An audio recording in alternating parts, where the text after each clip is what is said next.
উত্থান একাদশী, হরি বল, বা দেব প্রবোধিনী একাদশী, উত্থান একাদশী।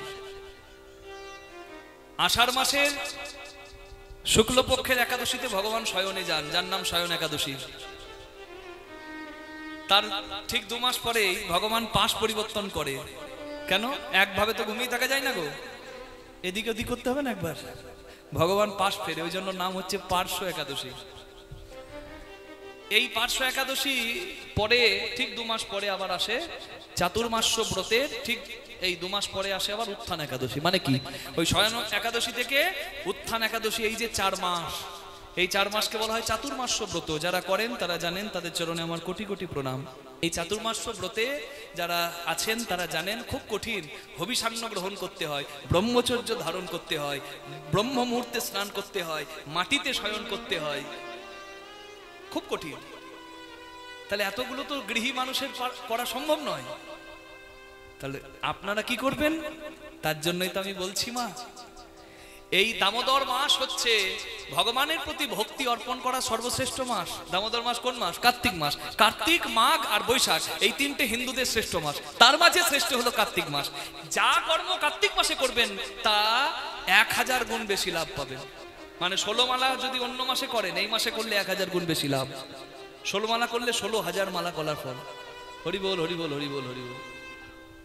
জয় নিতাই, জয় নিতাই। এই জন্য আপনারা অবশ্যই এই কার্তিক মাসটা ভক্তি ভরে পালন করবেন। কার্তিক মাসের শ্রেষ্ঠ দিনই হচ্ছে উত্থান একাদশী।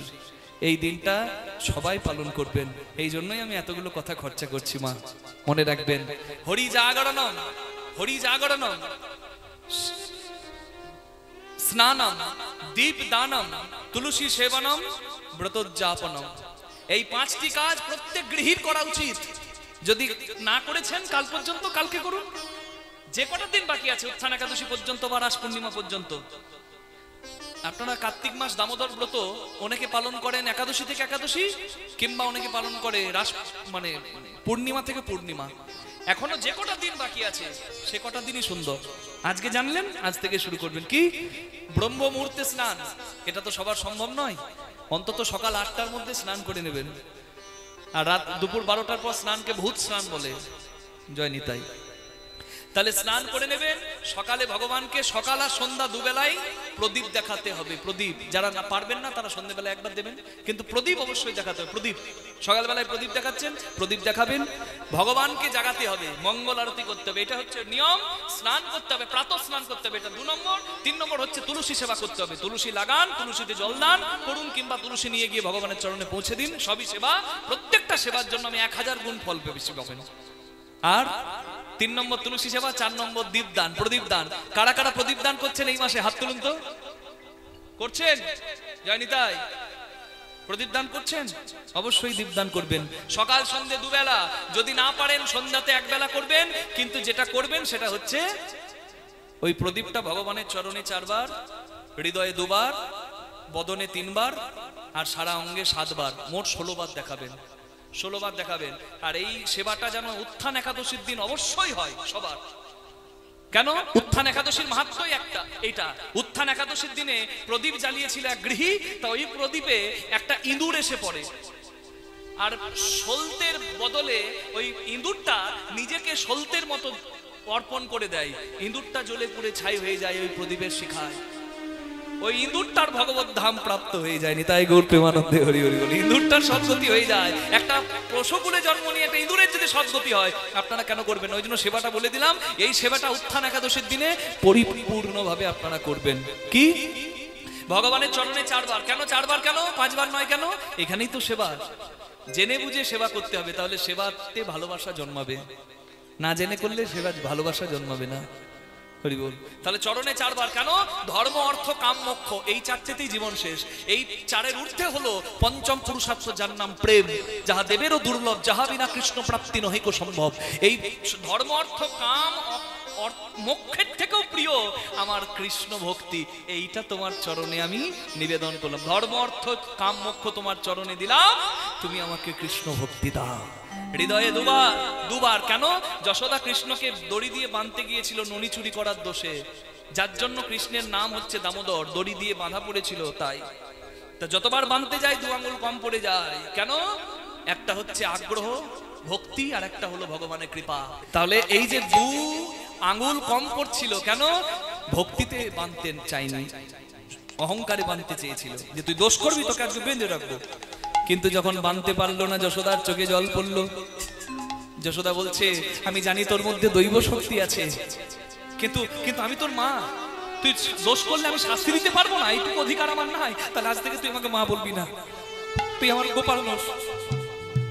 এই যখন যশোদা যখন কাঁদছে, কৃষ্ণ তখন হাত দুটো বাড়িয়ে দিল, মা এই নাও আমাকে বাদ দাও। এই চোখের জল পড়লো মানে কি? ভক্তি বিগলিত হলো।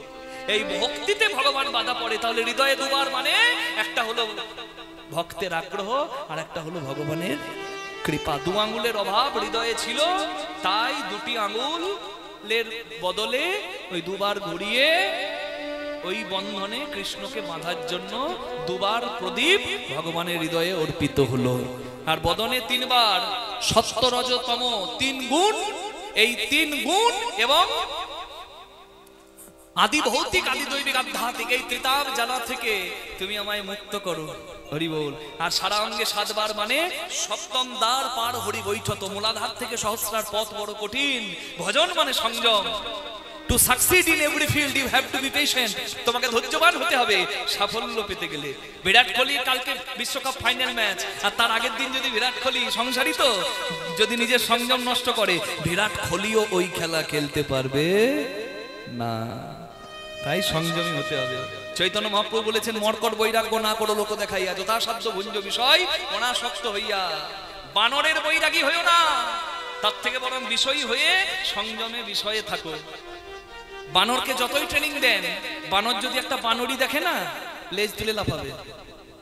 হরি বল হরি বল। ঠিক তেমনি জগতে মালা নিয়েছে বৈষ্ণব সেজে তিলক সেবা করে জগতে বহু মানুষ বেরাচ্ছে, কিন্তু বৈষ্ণবী দেখলে নিতাই গৌর হরি বল সব গন্ডগোল করে দিচ্ছে। বৈষ্ণব নিন্দা অপরাধ, কিন্তু ওই কিছু 2-1 জন অবৈষ্ণবের জন্য প্রকৃত সাধু বৈষ্ণবদেরও কলঙ্ক হচ্ছে। নিতাই গৌর প্রেমানন্দে হরি হরি বল। তাই সংযম খুব দরকার।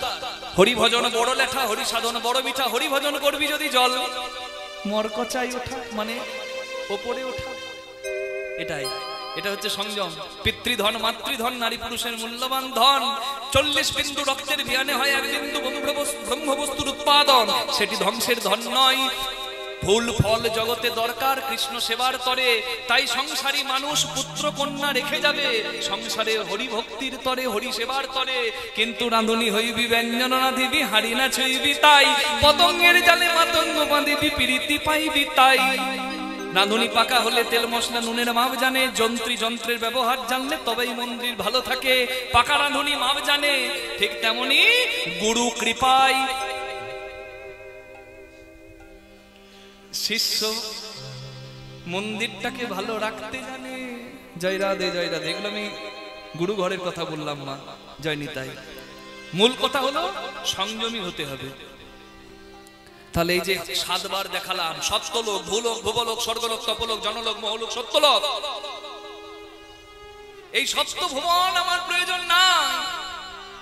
মোক্ষ চাই না, কৃষ্ণ ভক্ত ভক্তি চাই। মোক্ষের থেকেও প্রিয় কৃষ্ণ ভক্তের কাছে কৃষ্ণ ভক্তি।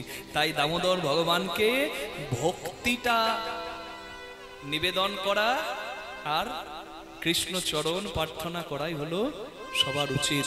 তাই উত্থান একাদশীর মাহাত্ম্য আমি বললাম। একটা ওই প্রদীপে একটা ইঁদুর এসে পড়ে গেল, ইঁদুরটাও ভগবত চরণ পেয়ে গেল। তাহলে আমরা তো সর্বশ্রেষ্ঠ জীব মানুষ, আমরা জেনে বুঝে কেন করব না মা? কবে উত্থান একাদশী? যারা মার্কিন যুক্তরাষ্ট্রে বা ইউনাইটেড কিংডমে আছেন, যারা আমেরিকাতে বা ইউরোপের দেশে আছেন, লন্ডনে আছেন, তারা 1 নভেম্বর পালন করবেন।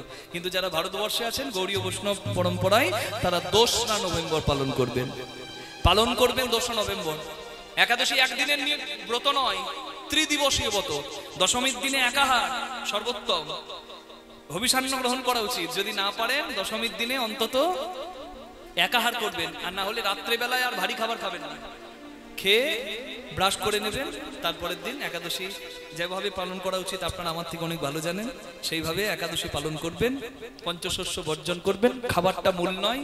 সংযম শুধু খাবারে নয়, বাক্য সংযম, নিদ্রাকে সংযম, ইন্দ্রিয় সংযম, আহার সংযম, বাক্য সংযম, সবকিছু সংযম হচ্ছে একাদশী।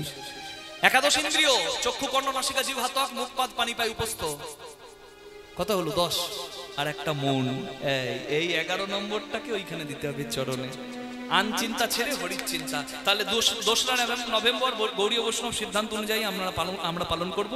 শ্রাদ্ধ মতে অনেকে 1 নভেম্বরও পালন করতে পারেন, কিন্তু গৌড়ীয় বৈষ্ণব সিদ্ধান্ত অনুযায়ী, ইসকন মত অনুযায়ী এবং গৌড়ীয় বৈষ্ণব সিদ্ধান্ত অনুযায়ী, গৌড়ীয় পরম্পরায় আমরা 2রা নভেম্বর পালন করব। আর পালন করব তারপরের দিন পালন করব কটা? সকাল 6:34 থেকে 8:48 মধ্যে। নিতাই গৌর প্রেমানন্দে হরি হরি হরি। এবার অনেকে আরো একটা সিদ্ধান্ত দিচ্ছেন, সকাল 5:48 থেকে 9:27 আপনি করতে পারেন, কিন্তু মূল সময় আমি বলে দিচ্ছি, এত জানার দরকার নাই। সকাল 7টা থেকে 8টার মধ্যে একটা সময় যে কোনো রবি শস্য গ্রহণ করতে পারেন, হ্যাঁ, ছাতু গ্রহণ করতে পারেন, অন্ন গ্রহণ করতে পারেন, জগন্নাথের প্রসাদ গ্রহণ করতে পারেন, একাদশী পালন করে দেবেন। একাদশীর বৈষ্ণবের দ্বাদশীর দিন বৈষ্ণব সেবা আর দান ধ্যান করবেন, তাহলে একাদশীর ফল বহুগুণ বেড়ে যাবে। এই দান ধ্যানটা আমরা তো করি না, দান ধ্যান, দুস্থকে দান ধ্যান করতে হবে। দ্বাদশীর দিনে একটু বৈষ্ণব সেবার আয়োজন করে দেবেন, বাড়িতে একটু সেবা করাবেন, একটু দান ধ্যান করাবেন, তাহলে বহুগুণ বেড়ে যাবে একাদশী পালনের ফল। নিতাই গৌর প্রেমানন্দে হরি বল হরি বল হরি বল হরি বল হরি বল হরি বল। স্কন্দ পুরাণে, আমার কথা নয়, স্কন্দ পুরাণে ব্রহ্মা নারদকে এই কথা বলেছেন, এবং ভবিষ্যত্তর পুরাণে যুধিষ্ঠির মহারাজকে কৃষ্ণ ভগবান এই একাদশীর মাহাত্ম্য বলেছেন। 1000টা অশ্বমেধ যজ্ঞ করলে, বাজপেয় যজ্ঞ করলে যা ফল হয়, উত্থান একাদশী করলে সেই একই ফল হয়ে যায়। একাদশীর দিনে কেউ যদি নিদ্রা সংযম করে, না ঘুমায়, তাহলে তার বহুবিধ পাপ রাশি অনায়াসে নাশ হয়। নিতাই গৌর প্রেমানন্দে হরি বল হরি বল হরি বল হরি বল হরি বল হরি বল হরি বল হরি বল। খুব মূল্যবান, খুব মন দিয়ে শুনবেন। যতক্ষণ আপনি কৃষ্ণ কথায় থাকবেন, কৃষ্ণ ভাবনায় থাকবেন, হরি চিন্তায় থাকবেন, হরি মননে থাকবেন, হরি কথায় থাকবেন, হরি কথা শ্রবণে থাকবেন, হরি কথা কীর্তনে থাকবেন, ততক্ষণ আপনার আলাদা আনন্দের অনুভূতি হবে। কিন্তু যখনই আপনি বিমুখ হবেন না, তখন মায়ার কাল, এ কলির এত ক্রিয়া আপনার জীবনকে দুর্বিষহ করে দেবে, দুর্বিষহ করে দেবে। তাই যতক্ষণ থাকবেন কৃষ্ণ কথায় থাকুন, কৃষ্ণ কথা শ্রবণে থাকুন, কৃষ্ণ কথা কীর্তনে থাকুন, হরি নামে থাকুন, ভাগবতীয় আসরে থাকুন, হরিভাসরে থাকুন, সেবা কাজে লেগে যান। যতটুকু দিয়ে আজকে যে যতজন করছে, একটু পরে প্রসাদের আয়োজন এই তো বসে যাবে প্রায়।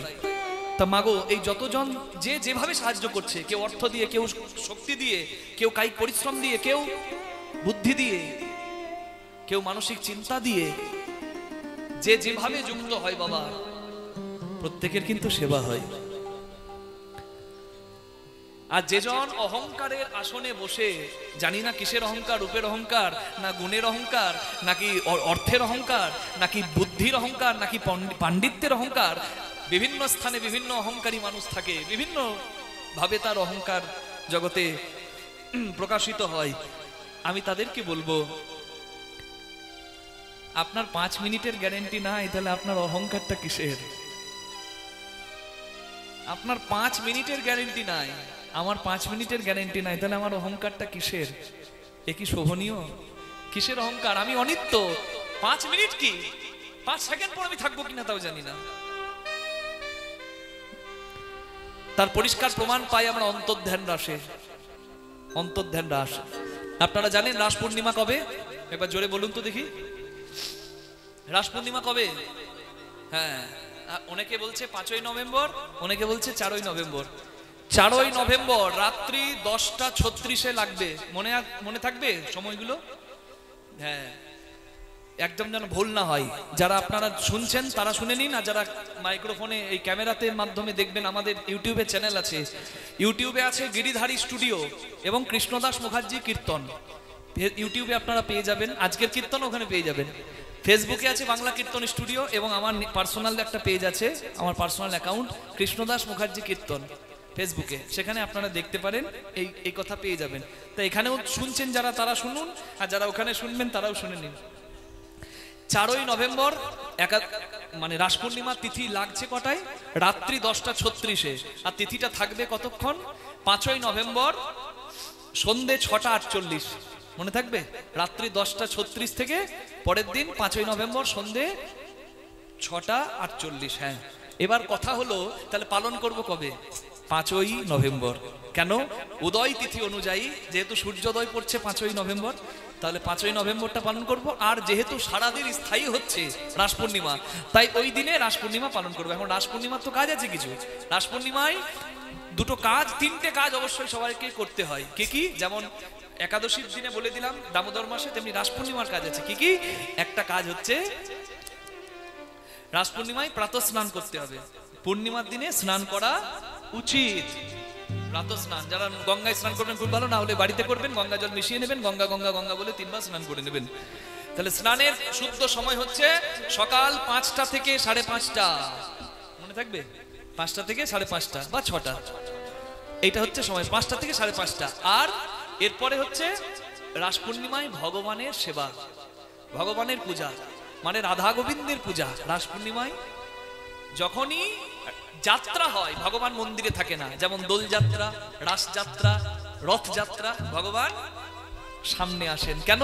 এতদিন ভক্তরা ভগবানের জন্য মন্দিরে যায়, এবার ভক্তদের কাছে আমার ভগবান এসে দাঁড়ায়নি, তাই গৌর হরি হরি বল। ভগবান এসে দাঁড়াচ্ছে মানে তার অযাচিত কৃপা, কৃপা সবাই পাবেন, কৃপা পাবার দিনই তো। তাহলে কি করবেন? 5টা থেকে 5:30 স্নান, আর তারপরে ওই যে সকাল 8টা থেকে 9টার মধ্যে আপনারা করে নেবেন পূজা, বা 9টা থেকে 8টা থেকে 10টার মধ্যে এইটা পূজার ভালো সময়, আপনি রাধা গোবিন্দের পূজা শুরু করে দেবেন। আর এই দিনে, পূর্ণিমার দিনে চাঁদের পূজা করতে হয়। যারা পারেন তারা করবেন কি? দুধ বা ক্ষীরের পায়েস করে মুক্ত আকাশের নিচে রেখে দিতে হয়। চাঁদকে বলা হয় অমৃতের রসগোল্লা। চাঁদ অমৃত দান করতে পারে, এটা পৌরাণিক ব্যাখ্যা আছে। তাহলে অমৃতের বিন্দু যদি পড়ে ওই ক্ষীরের মধ্যে পড়বে, আর তার প্রসাদী করে যেজন পাবেন তার রোগ জ্বালা দূর হবে অমৃতের স্বাদে। নিতাই গৌর হরি হরি বল। তাই অমৃতের ক্ষীরের পায়েস বা অমৃত মানে দুধ রাখা হয়। এটা যারা করতে পারেন, যারা বিশ্বাস করেন তারা করবেন, জোর করা নয়। কিন্তু মোট কথা হচ্ছে চাঁদের আরাধনা করতে হবে। আর প্রদীপ দেখানোর মাধ্যমে আপনি আরাধনা করবেন। চন্দ্রের আরাধনা করতে হয় সন্ধ্যেবেলায় এটা করবেন। এই হচ্ছে রাস পূর্ণিমার কাজ। এখন আমি যে বললাম যে আপনাদের কাছে কিছু বলবো, যেটা আজকের এই কীর্তনের মূল কথা হবে, সেটা কি? সেটা হচ্ছে রাস বলতে কি? রসাত জায়তে ইতিরাস রসানাং সংগয়তি রাস। রস থেকেই কিন্তু রাস। রসের যখন ভিয়ান হয় তখন সেটা রাস হয়। রস বলতে আমরা কি বুঝি? ধরুন আপনাদের এখানে একটা আখ শাল হয়েছে, আখের রস আপনি বাটিতে করে ঘরে আনছেন, একটু হোঁচট খেলেই পড়ে যাবে, যাইতে হবে না? রস তো পাতলা। কিন্তু যদি আখের রসকে ভিয়ান করে আখের গুড় আনেন, যত সহজে রস পড়বে তত সহজে কি গুড় পড়বে? পড়বে না। গুড় গাঢ় হয়েছে, রসের ভিয়ান হয়েছে, কিন্তু গুড়ও এক সময় পড়ে যাবে। কিন্তু এরপরে যদি ওই গুড়েরও ভিয়ান করার পর শেষে যেটা হয় লবাত, একবারে চাকতি যে লেগে থাকে, ওটা যদি আপনি আনেন তাহলে দেখবেন হোঁচট খেয়ে পাত্রটা যদি উল্টেও দেন ওটা কিন্তু পড়বে না। কেন? রস আকার পেয়েছে। রস কি পেয়েছে? আকার পেয়েছে। তরলের আকার নাই। তরল মানে জলকে যে পাত্রে দেবেন সেই পাত্রের আকার ধারণ করবে, তাই তো? লিকুইডের কোনো আকার হয় না। সলিড যখন হয়, কঠিন যখন হয়, তার আকার হয় না? জলের আকার নাই, কিন্তু বরফের একটা আকার আছে তো বাবা। তাহলে এই যখনই রস আকার পেল, এই যে আখের রস দিয়ে বললাম, রস যখন আকার পেল, র আর দন্তস্বর মাঝে যখন আকার বসলো, আকার যুক্ত যখন রস হলো, সেটি কিন্তু রাস হলো। নিতাই গৌর হরি বল। হ্যাঁ, একটা দইয়ের পাত্র একটা দুধের পাত্র দেখতে একই হলেও দইয়েও সর পড়ে, একটা দইয়ের পাত্র একটা চুনের পাত্র দেখতে একই হলেও দইয়েও সর পড়লেও চুনেও সর পড়লেও, দইও সাদা হলেও চুনও সাদা হলেও পার্থক্যটা কোথায়? দই খেলে প্রাণ জ্বলায়, আর দই মনে করে চুন খেলে জীবন জ্বলায়। কি মা হরি হরি বল। এই জন্য এই জাগতিক জগতের রস আর রাস দুটো কখনো এক নয়। রাসে কি হয়? জাগতিক জগতের নারী পুরুষের মিলন হয়। কাম কামিনীর মিলন হয়, আর রাসে জীবাত্মা পরমাত্মার মিলন হয়, গোপী গোবিন্দের মিলন হয়। তাই এই যে রাসলীলায় আপনারা জানেন অন্তর্ধ্যান রাস বলে একটা লীলা আছে। আমরা রাসলীলা মনে করি যে রাসলীলা হবে মানে রাত জাগবো, কেন একটু নাচ হবে, কিন্তু রাসলীলা মানে নাচ নয় তো। রাসলীলা মানে হৃদয় দোলানো, আর হৃদয় দোলানো মানে কি হাত দোলানো, ঘাট দোলানো, হৃদয় দোলানো, এর মধ্যে পার্থক্য আছে। গোপীরা কৃষ্ণকে নৃত্যে হারিয়ে অহংকার করে বলেছিল, খুব মন দিয়ে শুনবেন কথাটা, ভীষণ মূল্যবান। যে রাসের কথা রাসলীলায় এখন হচ্ছে না, সেই রাসের কথা আপনারা শুনুন এবং এখান থেকে আজকের লীলার মূল অংশটা গ্রহণ করুন। রাসের মূল পর্যায় হচ্ছে অন্তর্ধ্যান রাস, যে রাসে শুধু চোখের জল, নাচানাচি নয়। পর্যায়টা কি একদম শেষ অবস্থা। রাসকে শ্রেষ্ঠ লীলা বলে কেন? নাচ গানের জন্য? নাচ গানের জন্য শ্রেষ্ঠ লীলা হবে না, ভেতরে অর্থ আছে, যেটা খুব দুঃখের কথা এখন কীর্তনে হচ্ছে না। রাস হচ্ছে, নাচ হচ্ছে, কিন্তু রাস কেন শ্রেষ্ঠ সেটাই তো বোঝা হচ্ছে না। এই দেখুন গোবিন্দ দাস ঠাকুর বলেছেন তার ব্যাখ্যা। গোপীরা কৃষ্ণকে হারিয়ে অহংকার করে বলল, আমাদের বশ যত গোপী বৃন্দ, মনে ভাবি আমাদের বশ কৃষ্ণচন্দ্র, মনে ভাবি যত যুবতী বৃন্দ, এতে কি গর্ব করিলা যবে, অন্তর্ধ্যান রাস হইলা তবে, রাধারে লইয়া করিল পয়ান, এ গোবিন্দ দাস রসগান।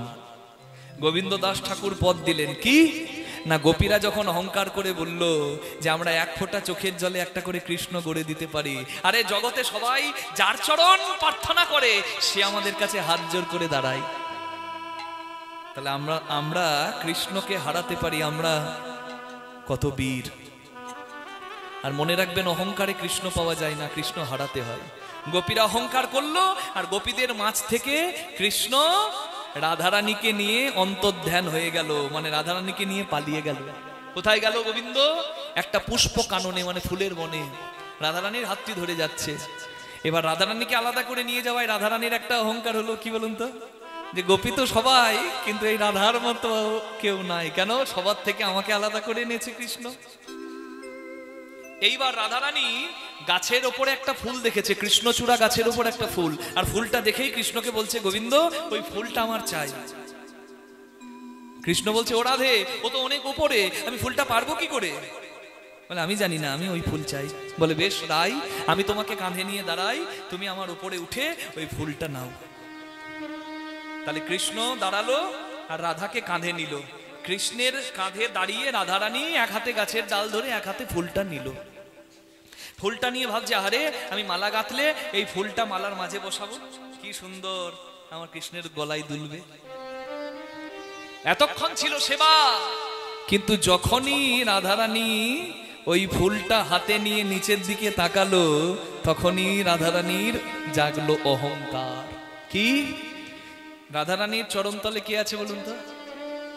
কৃষ্ণ যদি রাধারানীকে নিয়ে দাঁড়িয়ে থাকে, তাহলে রাধারানীর চরণতলে কে? কৃষ্ণ। চরণতলে কৃষ্ণ দেখে রাধারানীর অহংকার হলো। ললিতা, হ্যাঁ বিশাখা, তোরা যদি এখানে থাকতিস, তোরা দেখতিস, তোরা একবার বুঝলি যে সবার থেকে আমাকে আলাদা করে নিয়ে এলো, তার মানে রাধার মতো কেউ নাই। আর আজকে যদি তোরা থাকতিস, তাহলে তোরা দেখতিস জগতে সবাই যার চরণ প্রার্থনা করে সে আমার চরণ ধরে দাঁড়ায়। আর অহংকারের পরিণাম কি হয়? একটু আগে গোপীরা অহংকার করলো, গোপীরা কৃষ্ণ হারালো। আর রাধারানী অহংকার করলো, রাধারানীও কৃষ্ণ হারালো। কৃষ্ণ আবার অন্তর্ধ্যান হলেন, রাধারানীর কাছ থেকেও চলে গেলেন।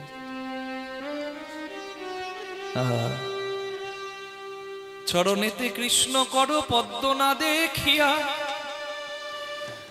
হানাথে হানাথে বলে ধ্বনি উঠিল কাঁদিয়া। কৃষ্ণ হারিয়ে রাধারানী বুঝতে পারলো যে অহংকারে কৃষ্ণ হারাতে হয়। মান ততক্ষণ, অভিমান ততক্ষণই সাজে যতক্ষণ কুঞ্জে আমার গোবিন্দ থাকে। গোবিন্দ যদি চলে যায়, তার কোনো অভিমান সাজে না। এই হরিতে হরি যতক্ষণ থাকে ততক্ষণই যত অহংকার। হরি থেকে হরি চলে গেলে আর কোনো অহংকার না।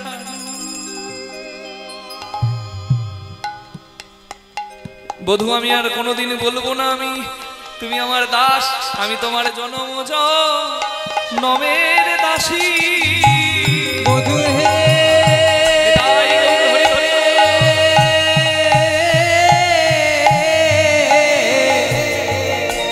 আমি জনমে জনমের দাসী, তোমার চরণ পাওয়া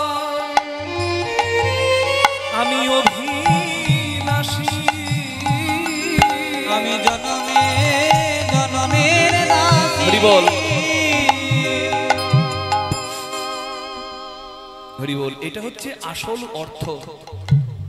অহংকারে ভগবানকে হারাতে হয়, আর ভক্তিতে ভগবানকে পাওয়া যায়। কৃষ্ণ হারিয়ে রাধা যখন কাঁদলো, কৃষ্ণ এসে রাধারানীর চরণ ধরলো, আবার ধরেছে, রাধারানীকে বুকে জড়িয়ে ধরেছে। রাই রাই তুমি আমার হৃদয়ের ধন। এইবার কৃষ্ণ রাধার কাছে আছে, কিন্তু গোপীরা যে কাঁদছে। পৃথিবীর শ্রেষ্ঠ গান এই সময় গাওয়া হয়েছে, রাসলীলার শ্রেষ্ঠ গান, দুঃখের কথা যে গান আর হয় না। গোপীরা কৃষ্ণ হারিয়ে আত্মনাদ করেছিল, কি অহংকারে তোমাকে হারিয়েছি মাধব। হে নন্দ নন্দন, সবাই করতালি করো, কৃষ্ণ গোবিন্দ, হে হে দামোদর, হে হে শ্রী মাধব। হে নন্দে নন্দন কৃষ্ণ গোবিন্দ, হে দামোদর, হে শ্রী মাধব। জয়তি তেধিকং জন্মনা ব্রজো, শ্রয়ত ইন্দিরা শাশ্বতত্রহি, দায়িত দৃক্ষুতা দৃক্ষুতাবকা, স্ত্রৈভীতাস্যব স্থান কিন্নতে। হে নন্দে নন্দন কৃষ্ণ হে দামোদর, হে শ্রী মাধব। শরদুদাশয়ে সাধু জাত স্যাৎ, সরসিজোদরো শ্রীমূষাদ্রিশা, সুরতনাথেহ শুল্কদাশিকা, বরধনিঘ্নতো নেহ কিংবধো। হে নন্দে নন্দন কৃষ্ণ গোবিন্দ, হে দামোদর, হে শ্রী মাধব। তব কথামৃতং তপ্ত জীবনম, কবিভিरीरितं কল্মষাপঃ, শ্রবণমঙ্গলম শ্রীমদাততং, ভুবি গৃণন্তি তে ভূরিদা জন। হে নন্দে নন্দন নিতাই কৃষ্ণ গোবিন্দ, হে দামোদর, হে শ্রী মাধব। হে শ্রী মাধব।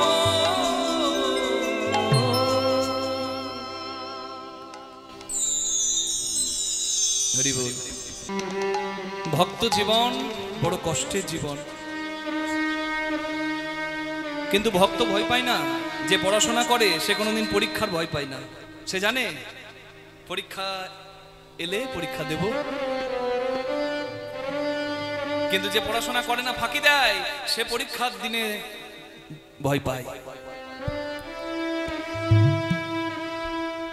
যে করে আমার আশ আমি তার করি সর্বনাশ, তথাপি যে না ছাড়ে মোর পাশ আমি হই তার দাসানুদাস। ভগবান পরীক্ষায় ফেলবেন, এটাই স্বাভাবিক। বিদ্যাপতি ঠাকুর জীবনের সব থেকে বড় দুঃখটা পেলেন শিশুকালে। সব থেকে বড় দুঃখ কি বলুন তো জীবনের? একটা ছেলের কাছে সব থেকে প্রিয়, সব থেকে আপন কে? সব থেকে প্রিয় মা। আর একটা শিশুর কাছে যদি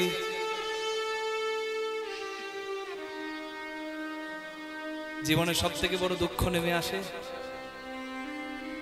মাতৃ হওয়া, হারা হওয়া, এর থেকে বড় কষ্টের একটা শিশুর জীবনে আর কি হতে পারে? হরি বল। গত রাস পূর্ণিমায় আমি ত্রিপুরায় কীর্তন করতে গিয়েছিলাম। 3 দিনের কীর্তন ছিল। দ্বিতীয় দিন কীর্তনে আসরে যাবার আগে কয়েকটা বাচ্চা ছেলে আমার কাছে এসেছে পরিচয় করতে। আমার খুব ভালো লাগে। নিষ্পাপ শিশু, কারোর হাতে ফোন, কারোর হাতে খেলনা, সবার মুখে হাসি। আমার সঙ্গে পরিচয় করছে সবাই, আমারও খুব ভালো লাগছে। কিন্তু সবার পেছনে একটা বাচ্চা মেয়ে মাথাটি নামিয়ে দাঁড়িয়ে আছে। আমার ওইখানেই চোখ গেল। আমি ডাকলাম, খোকি এসো। কি হয়েছে মা? তুমি ভয় পাচ্ছ আমাকে? তোমার খেলনা নাই? তুমি খেলা দেখবে? আমি ফোনে একটু কার্টুন লাগিয়ে ওকে দিলাম, দেখো। ফোনটা ধরতেও পারলো না ঠিক করে, আমার কাছে নামিয়ে দিয়ে দূরে গিয়ে দাঁড়িয়ে রইল। আর ভয়ে কাঁপতে কাঁপতে কাঁদতে শুরু করেছে। আমি আর সরে যাবার সময় হলো, আমি ডাকলাম, বাচ্চাগুলোকে একটু নিয়ে যান। তা বেশিরভাগই সবার মা এলো, বাচ্চাকে কোলে নিয়ে ফিরে গেল। কিন্তু ওই ফকিকে নিতে একটা বৃদ্ধা এলো। আমি জিজ্ঞাসা করলাম, আপনি কে হন? বলে, আমি ওর ঠাকুমা। আমি বলি, ওর মা কোথায়? ওর মা নাই, অনেকদিন আগে ওর মা চলে গেছে। আমার এত কষ্ট লাগলো, আমি ভুলিনি ওই কথা। সারা আসর আমি কীর্তন করলাম, কিন্তু মাঝে মাঝে আমার চোখটা ওর দিকে চলে যাচ্ছিল। এত মায়া হচ্ছিল ওকে দেখে। মা শুধু চলে গেছে না, ছেলের মুখের হাসিটা কেড়ে নিয়েই চলে গেছে। ও হাসতে ভুলে গেছে। ওর জীবনটা দুর্বিষহ হয়ে গেছে। যারা মা বাবা কি বস্তু জানে না, তাদের ওই মেয়েটাকে দেখা দরকার ছিল। তার জীবন থেকে হাসি চলে গেছে, সে চলতে পারছে না, সে ভালো করে হাসতে পারছে, সে ভালো করে এগিয়ে যেতে পারছে না। ওই জন্যই বলে মা, ময়দা বলো রুটি বলো ভাতের সম নয়, মাসি বলো পিসি বলো মায়ের সম নয়, ভাই বলো বন্ধু বলো ভগ্নি কাঁদে 3 দিন, মা জননী কাঁদে মা বাঁচে যতদিন। মা যদি মরেও যায় শ্মশানে হার থাকে পোতা, শ্মশান থেকেও কাঁদে মা বাছা রইলি কোথা। মা জননীর কিবা দুঃখ বলিব কেমনে, জেনেছিলেন মা কৌশল্যা যেদিন রাম গেল বনে। মা বাবা জীবন্ত দেবদেবী, তাদেরকে অবহেলা করবেন না। আমি যেখানে যাই একটা কথা বলি, মা বাবাকে ভালোবাসুন, মা বাবাকে শ্রদ্ধা করুন, তাদের আশীর্বাদ কুড়িয়ে নিন, আপনার জয় জয় হবে। আমার বাবা মাথায় করে হারমোনিয়াম নিয়ে 10 কিলোমিটার হেঁটে হেঁটে কীর্তন করা শুরু করেছিল। অতীত বলতে আমার গর্ব হয়। আমার বাবারা অনেক ভাই বোন, যদিও আমাদের পরিবারটা জমিদার পরিবার, কিন্তু অভাব নেমেছিল, সংকট নেমেছিল। এতটাই অভাব নেমেছিল, অন্ন বসেনি। ওই লাউয়ের মতো একটা সবজি পাওয়া যেত যার নাম খেরো। ওই খেরো সেদ্ধ করে দুপুর বেলায় একবেলা, বাবারা অনেক ভাই বোন তো, তারা সবাই ওই একবেলা খাবার খেত, আরেক বেলাটা জল খেয়ে পার করেছে। আমার বাবা কীর্তন শিখেছে। আমাদের কীর্তনের পরিবার 500 বছরের ধারা। সেইখান থেকে আমার বাবা হারমোনিয়াম মাথায় করে নিয়ে 10 কিলোমিটার হেঁটে হেঁটে, নদীতে বাঁধ থাকলে ধুতি পাঞ্জাবি খুলে গামছা পরে নদী পার করে আবার হারমোনিয়াম কাঁধে করে যেত। সারাদিনে একটাই বাস, ওই বাস যদি ফেল হয়ে যেত তাহলে গরু গাড়িতে চেপে গানের জায়গায় যেত। সেই রাত্রে আর কীর্তন হতো না, মুড়ি খেয়ে ঘুমিয়ে পড়তো, তারপরের দিন কীর্তন শুরু করতো। তখন 3-4 পালা করে গান করতো এক এক দল, এইভাবে ছিল কীর্তন। আর সেই জায়গা থেকে আমরা যখন দেশ বিদেশে যেতে পারছি, আমার বাবা যখন প্রথম শুনলো যে আমি ইন্টারন্যাশনাল ট্যুরে যাচ্ছি, আমার মাথাটিতে হাত বুলিয়ে বলে যে বাবা, আমি কোনদিন ভুল করেও স্বপ্ন দেখি নাই, আমার মহাপ্রভুর অশেষ আশীর্বাদ।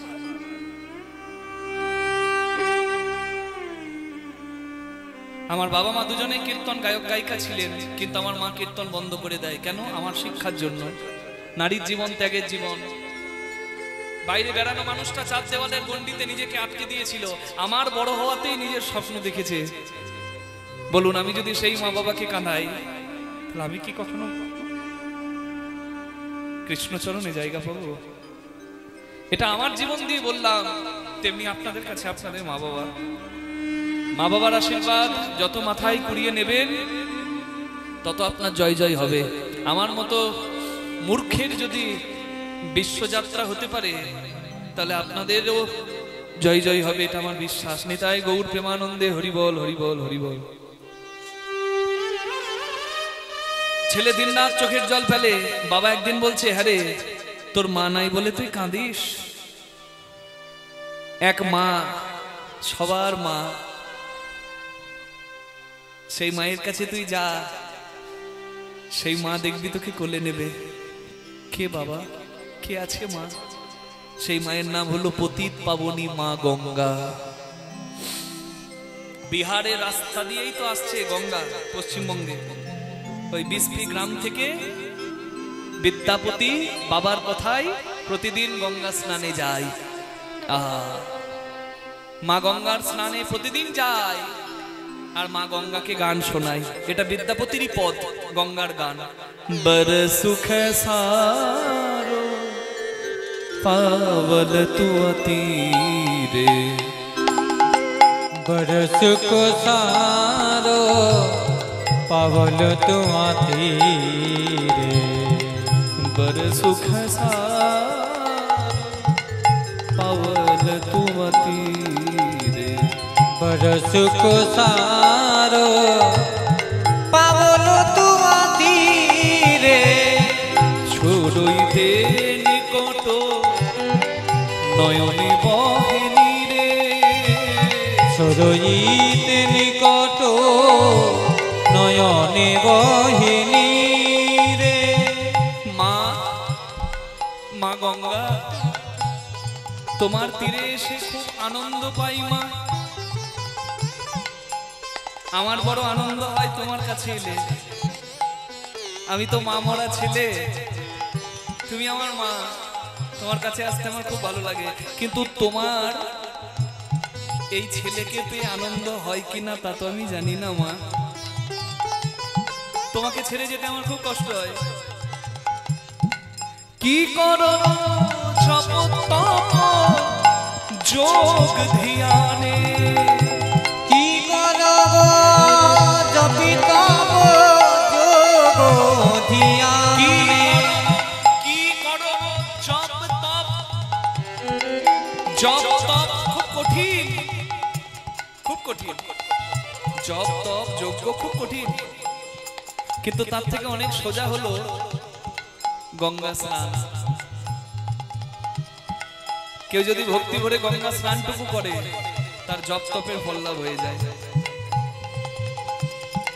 जन्म की तारथ एक ही सिनाने, जन्म की तारीथ एको ही सिनाने, जन्म की तारथ एक ही सिनाने, जन्म की तारीथ एको ही सिनाने, जन्म की तारीथ एको ही सिनाने।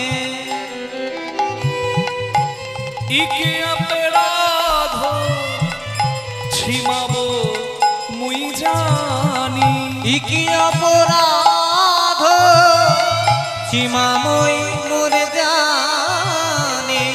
আমার একটা অপরাধ তুমি ক্ষমা করো মা। लागल माए पाई तुआ पानी, लागल माए पाए तुआ पानी। তোমার জলে আসলে আমার খুব আনন্দ হয়, আবার একটা অপরাধের খুব ভয় হয় মা। কি অপরাধ জানো মা? তোমার জলে নামলে তোমার জলে আমার পা লাগবে। তুমি যেন অপরাধ নিও না মা। আমি জানি ছেলেকে যখন মা কোলে নেয় ছেলের পাটা মায়ের বুকে লাগে, কিন্তু মা তো ছেলেকে দোষ দেয় না। তুমি তো মা, আমি নামলে আমার পাটা তোমার জলে লাগবে, তোমার বুকে লাগবে। তুমি যেন অপরাধ নিও না। লাগল মায়ে পায়ে তুয়া পানি, लागल माए পানি ধনই বিদ্যাপতি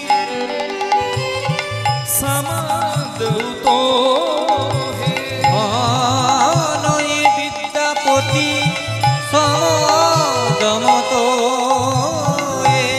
একটা প্রার্থনা তোমার কাছে মা অন্তকালে চলি বিসরি হুমো অন্তকালে জানে বিসরিহি মোহে তোমার কাছে একটা প্রার্থনা মা তুমি তখন যেন ভুলো নামা তুমি তখন যেন ভুলো নামা তুমি সেদিন যেন ভুলো না তুমি সেদিন যেন ভুলো নামা যেদিন আমি হরি বলে যাব চলে সেদিন যেন ভুলো হরি বল। নামা আজকে আমি দাঁড়িয়ে এখানে কীর্তন করছি, আপনি কীর্তন শুনছেন, আমি বলুন আপনি বলুন, কেউ কি থাকবেন এখানে চিরদিন? আমি থাকবো না, আপনিও থাকবেন না। আমি আজকে কীর্তন গাইছি, কিন্তু জীবনের যেদিন আমার যাবার দিন হবে আমার মুখ থেকে আর নাম বের হবে না,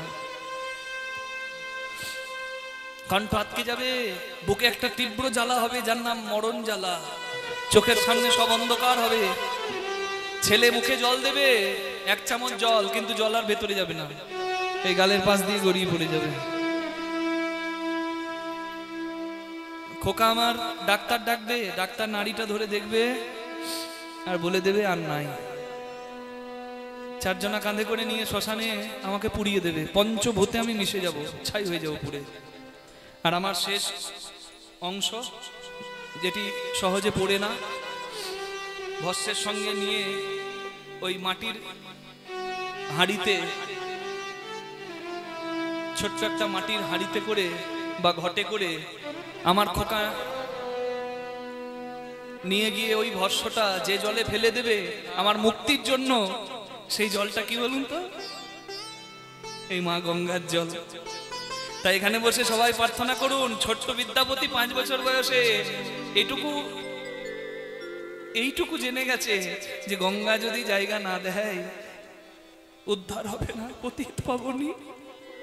তাই বলছে মা, আমার মা যেমন চলে গেছে আমিও তো চলে যাব, তুমি সেদিন তোমার কোলে একটি জায়গা দিও, সেদিন যেন ভুলো না মা। যেদিন হরি বলে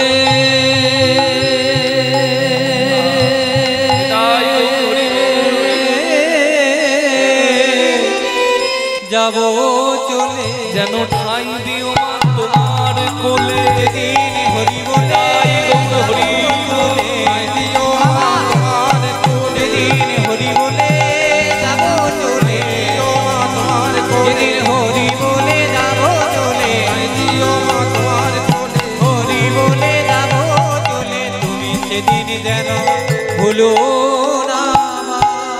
নম গঙ্গে মা গঙ্গে মা গঙ্গে নম গঙ্গে নম গঙ্গে মা গঙ্গে, নম গঙ্গে মা গঙ্গে, সত্যপাতক সংহন্তি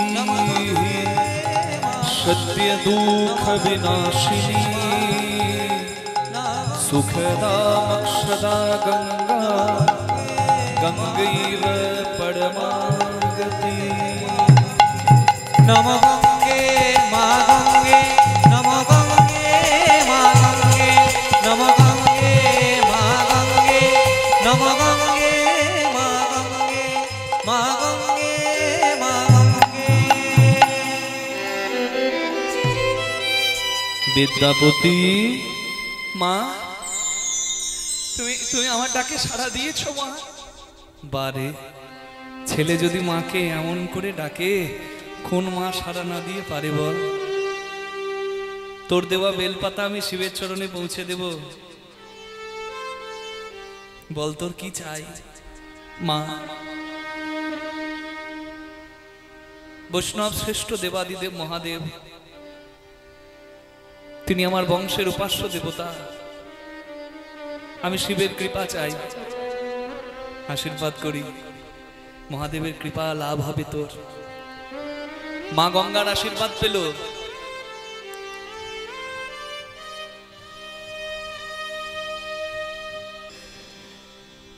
বিদ্যাপতি মা গঙ্গার আশীর্বাদে ডুবে গেল শিব ভজনে।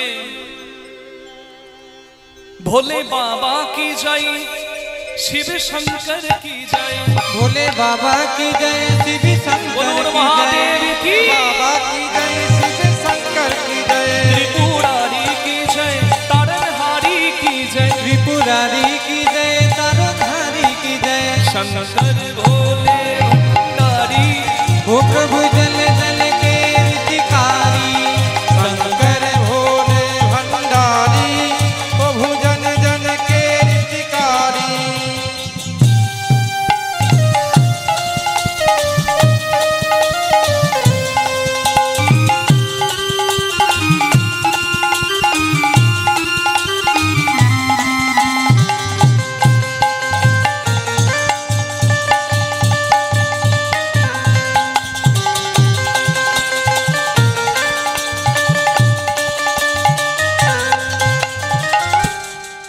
गंगा की धार जटाओं में, माथे पे चंद्र कलाओं में, गंगा की धार जटाओं में, माथे पे चंद्र कलाओं में, माला सर्पों की डाली, माला सरपों की डाली।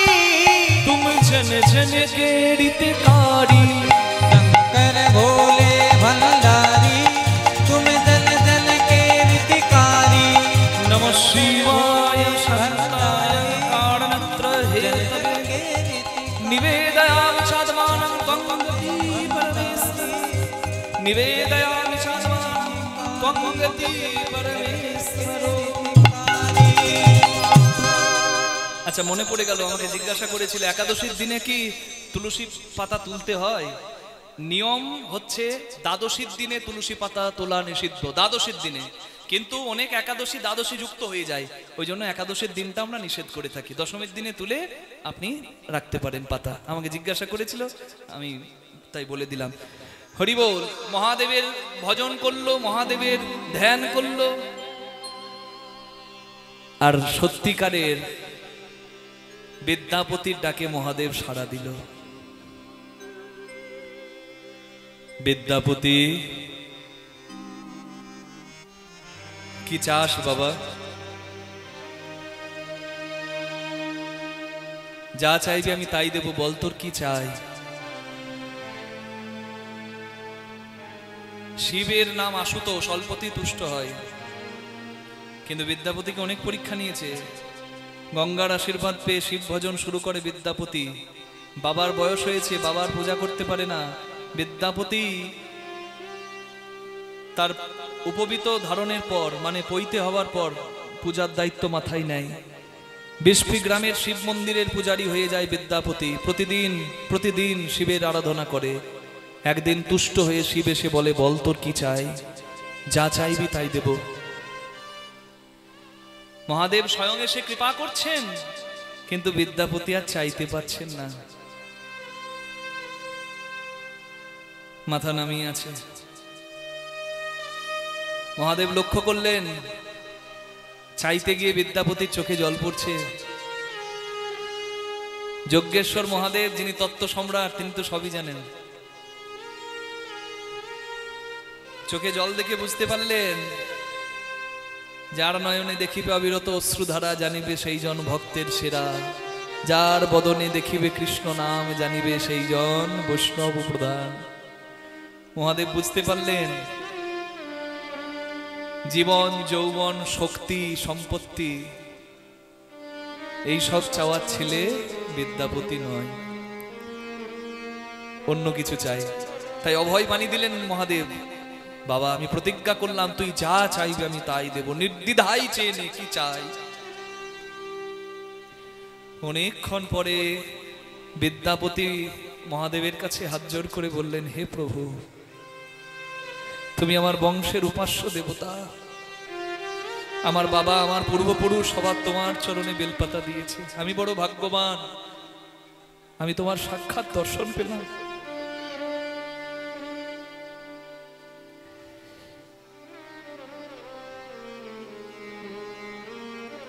আমি শুনেছি বৈষ্ণবের আশীর্বাদ না হলে হরিভক্তি হয় না। আমি যদিও শিব পূজারীর ঘরে জন্মেছি, কিন্তু আমার মনের বড় সাধ, যার নাম তুমি পঞ্চমুখে গাও আমিও তার নাম গাইব। তুমি তো বৈষ্ণব শ্রেষ্ঠ বাবা, তুমি আমায় আশীর্বাদ করবে না? আমি হরি ভজন করতে চাই।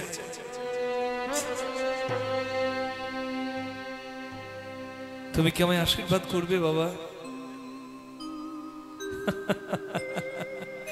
ওরে দুষ্ট, এই ছিল তোর পেটে, এই ছিল তোর পেটে, আমি আশীর্বাদ করব না কেন রে? তবে তোকে বলি শোন, এই কাহিনী শিব পুরাণে আছে। মা লক্ষ্মী একদিন নারায়ণের চরণ সেবা করছে। নারায়ণ বলছে, লক্ষ্মী তুমি আমার খুব প্রিয়। বলে, আর কে প্রিয়? বলে, যে আমার শিবের প্রিয়। মা লক্ষ্মী বলে, তাহলে আমি যদি শিবের পূজা করি তুমি খুশি হবে হে নারায়ণ? বলে, আমি খুব খুশি হব। বৈকুণ্ঠে মা লক্ষ্মী শিব পূজা করে 108টা পদ্ম দিয়ে প্রতিদিন। একদিন শিব পরীক্ষা করার জন্য 2টো পদ্ম লুকিয়ে নিল। মা লক্ষ্মী পূজায় বসে দেখে 2টো পদ্ম নাই। মা লক্ষ্মী চিন্তা করলেন, আসন ছেড়ে উঠে গেলে শিবের অমর্যাদা হবে। তাই মা লক্ষ্মী ভাবলেন, 2টো পদ্মের যখন অভাব, নারায়ণ তো বলেন আমার 2 স্তন যেন 2 শ্বেত পদ্ম, তাহলে আমার 2টো পদ্মের যখন অভাব হয়েছে, আমি আমার 2টো স্তনপদ্ম বলিদান করব। নিজের 2 স্তনপদ্ম যখন বলিদান করতে যাবে, হরি বল, মহাদেব প্রসন্ন হলেন আর বললেন, দেবী ধন্য, দেবী তুমি ধন্য, তোমার সেবা ধন্য, তোমার দান ধন্য। তুমি এই যে পদ্মের বিনিময়ে স্তনপদ্ম নিবেদন করছো, তোমার এই স্তনপদ্মের সদৃশ একটি ফল হবে জগতে, যার নাম হবে শ্রীফল। শ্রী মানে লক্ষ্মী, লক্ষ্মীর অংশ থেকে জন্ম হবে বলে ওই নাম হবে তার শ্রীফল। তোমার স্তন সদৃশ যে ফলটি শিব সেবায় ব্যবহারে লাগবে, সেই ফলটির নাম হচ্ছে মিষ্টি বেল। শিবপুরাণ অনুযায়ী আপনারা শ্রীফলের জন্ম কথা শুনলেন। এটা দৃষ্টান্ত, সিদ্ধান্ত কি? মহাদেব বলছেন বিদ্যাপতিকে, বিদ্যাপতি, মা লক্ষ্মীকে দিয়ে শিব পূজা করিয়ে নারায়ণ খুশি হয়, তাহলে তুই যদি নারায়ণের নাম গান করিস, হরি নাম করিস, তাহলে এই শিব খুশি হবে না কেন বাবা? তবে শোন, আমি আমি আমি এই এই এই কৃষ্ণ ভজন ঘরের, তত্ত্ব ঘরের মালিক, কিন্তু ঘরে ঢোকার চাবিটা আছে আমার গিন্নির কাছে। ওই যে মন্দিরে বসে আছেন জগৎ জননী মা, তুই মায়ের আশীর্বাদ নিয়ে নে। হরি বল, হরি বল, হরি বল। একটু মায়ের গান আমরা গাইছি, সবাই একটু হাত জোর করো। আমার হৃদয় কমল মঞ্চে দোলে, করালো বদনী শ্যামা। বলুন কালী মাতা কি? আমার রীতি কমল মনতে দোলে, করালো বদনী শ্যামা। মন পব দোলাইছে, মন পাবনে দোলাইছে, দিবস রজনী উমা।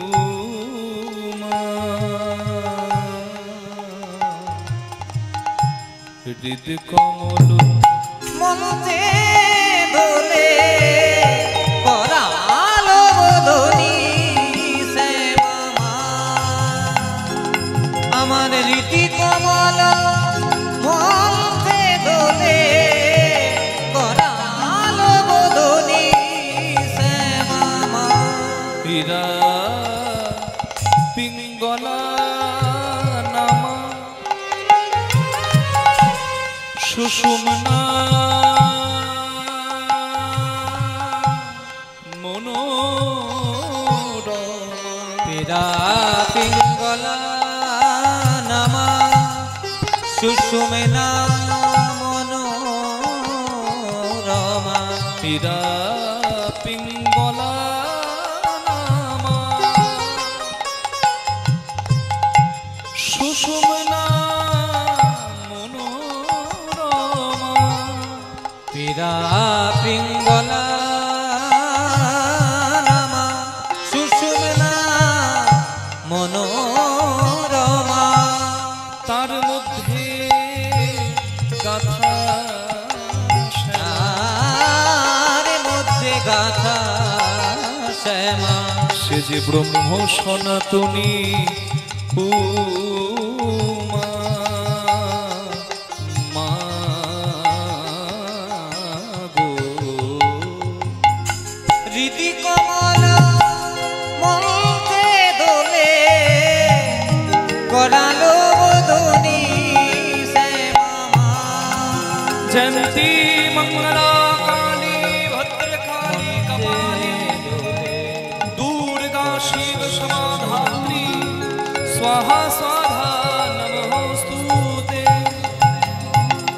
कनक भूधर शिखर वासिनी चारु चंद्रिका चय हासिनी दशनु कोटि विकास भंगिम तुलित चंद्रकले अष्टभैरवि संगशालिनी करो कपाल कदम्ब मालिनी अष्टभैरवि संगशालिनी करो कपाल कदम्ब मालिनी तनुज शोणित पिशीत वर्धित तारण प्रबले मा। এই গান বিদ্যাপতি লিখেছেন, একটু হাত জোড় করুন। তাই যেমন দেবী ভাগবত শ্রী শ্রী চণ্ডী অনুসারে আমাদের দুর্গাপূজা হয়, ঠিক তেমনি বিদ্যাপতির লেখা দুর্গা ভক্তি তরঙ্গিনী অনুসারে বিহারে দুর্গাপূজা হয়। চিন্তা করুন কিরকম পণ্ডিত, দুর্গাপূজা যার সিদ্ধান্ত অনুযায়ী হয়। তিনি লিখেছেন প্রণতি বিদ্যাপতি কৃতস্তুতি সকল পাপ কলা পরিচ্যুতি দোষিতে শিব সিংহ ভূপতি कामना फल दे माँ माँ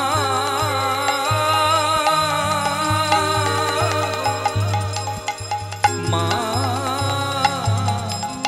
माँ